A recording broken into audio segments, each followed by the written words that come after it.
Hello, everyone, and congratulations to the class of 2020, as well as your parents, your teachers, and everyone who helped you get to this day. I never imagined I'd be giving a commencement speech with no live audience from my backyard, but it's giving me a much deeper understanding for what our YouTube creators go through. And I certainly never thought I'd be sharing a virtual stage with a former president, a first lady, a Lady Gaga, and a Queen Bee, not to mention BTS. I don't think this is the graduation ceremony any of you imagine. At a time when you should be celebrating all the knowledge you've gained, you may be grieving what you've lost. The moves you planned, the jobs you earned, and the experiences you were looking forward to. In bleak moments like these, it can be difficult to find hope. So let me skip right to the end and tell you what happens. You will prevail. That's not really the end of the speech, so don't get too excited. The reason I know you'll prevail is because so many others have done it before you. 100 years ago, the class of 1920 graduated into the end of a deadly pandemic. 50 years ago, the class of 1970 graduated in the midst of Vietnam War. And nearly 20 years ago, the class of 2001 graduated just months before 9/11. There are notable examples like this. They had to overcome new challenges, and in all cases, they prevailed. The long arc of history tells us we have every reason to be hopeful. So, be hopeful. There is an interesting trend I've noticed. It's very conventional for every generation to underestimate the potential of the following one. It's because they don't realize that the progress of one generation becomes the foundational premise for the next. And it takes a new set of people to come along and realize all the possibilities. I grew up without much access to technology.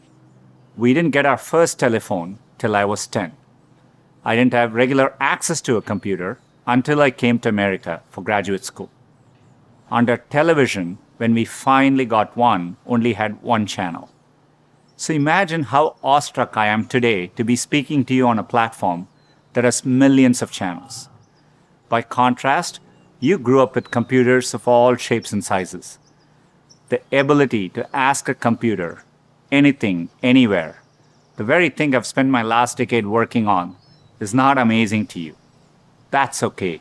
It doesn't make me feel bad. It makes me hopeful. There are probably things about technology that frustrate you and make you impatient. Don't lose that impatience. It'll create the next technology revolution and enable you to build things my generation could never dream of. You may be just as frustrated by my generation's approach to climate change or education. Be impatient. It'll create the progress the world needs. You will make the world better in your own way, even if you don't know exactly how. The important thing is to be open-minded so that you can find what you love. For me, it was technology. The more access my family had to technology, the better our lives got. So when I graduated, I knew I wanted to do something to bring technology to as many others as possible. At the time, I thought I could achieve this by building better semiconductors. I mean, what could be more exciting than that? My father spent the equivalent of a year's salary on my plane ticket to the US so I could attend Stanford. It was my first time ever on a plane. But when I eventually landed in California, things weren't as I had imagined. America was expensive.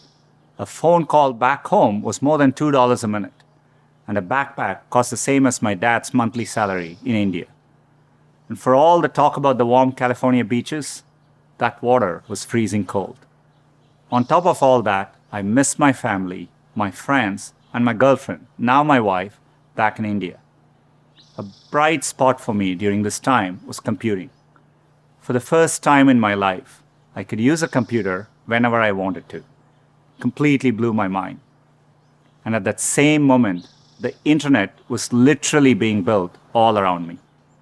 The year I arrived at Stanford was the same year the browser Mosaic was released, which would popularize the World Wide Web and the internet.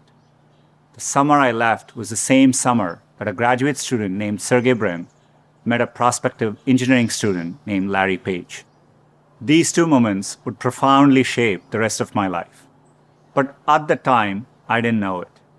It took me a while to realize that the internet would be the single best way to make technology accessible to more people. And as soon as I did, I changed course and decided to pursue my dreams at Google.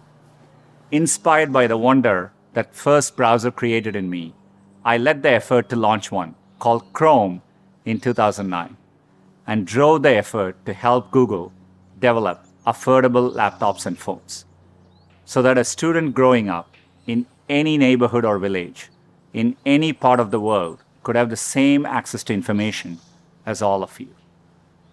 Had I stayed the course in graduate school, I'd probably have a PhD today, which would have made my parents really proud, but I might have missed the opportunity to bring the benefits of technology to so many others.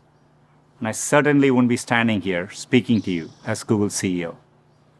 Believe me when I say I saw none of this coming when I first touched down in the state of California 27 years ago. The only thing that got me from there to here, other than luck, was a deep passion for technology and an open mind.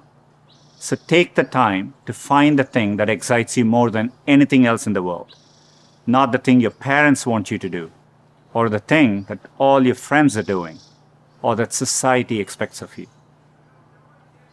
I know you're getting a lot of advice today, so let me leave you with mine. Be open, be impatient, be hopeful. If you can do that, history will remember the class of 2020, not for what you lost, but for what you changed. You have the chance to change everything. I'm optimistic you will. Thank you.